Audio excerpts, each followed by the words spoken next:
এয়া নীলা পানীৰ হ্ৰদ পানীমূৰ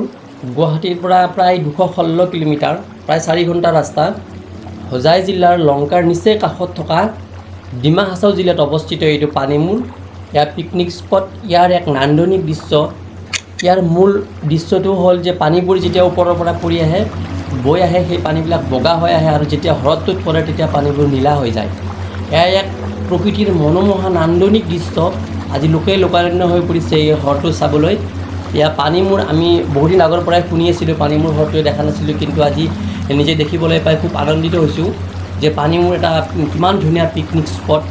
য'ত লোকাৰণ্য হৈ পৰিছে ইয়াতে সেই ৰাফটিং ব'ৰ্ড দিয়া হয় ৰাফটিং ব'ৰ্ডত সকলোৱে গোটেই হ্ৰদটো ফুৰিব পাৰে ঘূৰিব পাৰে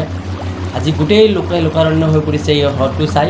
প্ৰকৃতিৰ কি এক মনোৰম দৃশ্য কি মনোমোহা দৃশ্য চাওক মোৰ মোবাইলত যিমানখিনি বন্দী হয় মই সিমানখিনি আপোনালোকক দেখুৱাবলৈ চেষ্টা কৰিম চাওকচোন কিমান এক মনোৰম দৃশ্য আহক আপোনালোকো আহিব পাৰিব এই হ্ৰদটো চাবলৈ কি এক মনোৰম দৃশ্য প্ৰকৃতিৰ লোকাৰণ্য হৈ পৰিছে গোটেই হ্ৰদটো বেছি দূৰ নহয় গুৱাহাটীৰ পৰা প্ৰায় 4 ঘণ্টা 20 মিনিটৰ ৰাস্তা 216 কিলোমিটাৰ হয় এয়া ডিমা হাছাও জিলাত অৱস্থিত এটা পিকনিক স্পট যিটো স্পট হয়তো মোৰ বোধেৰে অসমৰ ভিতৰতে ফাৰ্ষ্ট হ'ব যিটো স্পট চাওক আপোনালোকে দেখিবলৈ পাব মোৰ কেমেৰাত যিমানখিনি বন্দী হয় মই সিমানখিনি দেখুৱাবলৈ চেষ্টা কৰিম চাওকচোন আপোনালোকে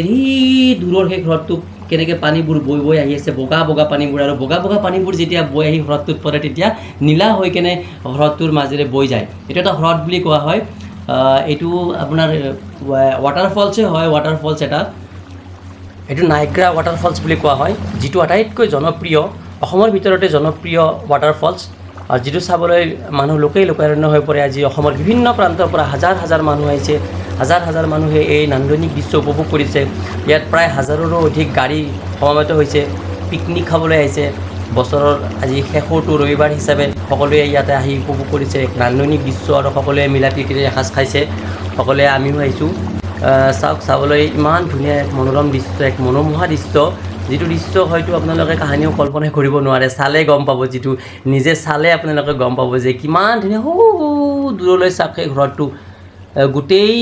হ্ৰদটোতেই ৰাফটিং ব'ৰ্ড দিয়া আছে সেই ৰাফটিং ব'ৰ্ডবিলাকত এটা পেকেজ থাকে পেকেজ হিচাপত উঠি কেনে ফুৰিব পাৰে আপোনালোকেও আহিলে ফুৰিব পাৰিব এই হ্ৰদটোত এক বিশেষত্ব হ'ল যে পানীবোৰ যেতিয়া হ্ৰদটোত পৰে আহি সেই পানীবোৰ নীলা হয় এয়া ব'ৰ্ডত চাওক এয়া ব'ৰ্ড ৰাফটিং ব'ৰ্ড দিয়া আছে ৰাফটিং ব'ৰ্ডত সকলোৱে পেকেজ হিচাপে লৈ কেনে ঘূৰি ফুৰিছে